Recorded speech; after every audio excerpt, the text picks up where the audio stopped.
ವಿಜಯಪುರ ಜಿಲ್ಲೆ ಬಸವನ ಬಾಗೇವಾಡಿ ತಾಲೂಕಿನ ಮನಗೂಳಿ ಪಟ್ಟಣದ ಕನಕನಗರದಲ್ಲಿ ಅಚ್ಚರಿಯ ಘಟನೆ ನಡೆದಿದೆ. ರಾಮಮಂದಿರ ಉದ್ಘಾಟನೆಯ ದಿನವೇ ಮನೆ ಮುಂದೆ ಹಚ್ಚಿದ್ದಂತಹ ದೀಪ ಆರಿ ಹೋಗಿತ್ತು.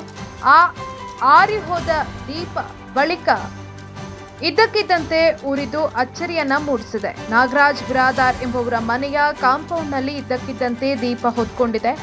ನಿನ್ನೆ ಸಾಯಂಕಾಲ ಮನೆಯ ಕಾಂಪೌಂಡ್ ಎಡಭಾಗ ಮತ್ತು ಬಲಭಾಗದಲ್ಲಿ ದೀಪ ಹಚ್ಚಿಟ್ಟಿದ್ರು ಮನೆ ಮಂದಿ. ಕೆಲ ಹೊತ್ತಿನ ಬಳಿಕ ದೀಪ ಆರಿ ಹೋಗಿತ್ತು. ಮನೆ ಬಳಿ ಬಂದ ಹಸುವಿಗೆ ಆಹಾರ ನೀಡ್ತಾ ಇದ್ದ ವೇಳೆ ಆರಿದ ದೀಪ ಹೊತ್ತಿಕೊಂಡಿದೆ. ಆಕಳಿಗೆ ಆಹಾರ ನೀಡ್ತಾ ಇದ್ದ ವಿಡಿಯೋ ಚಿತ್ರೀಕರಣದ ವೇಳೆ ದೀಪ ಹೊತ್ತಿಕೊಂಡ ದೃಶ್ಯ ಸೆರೆಯಾಗಿದೆ.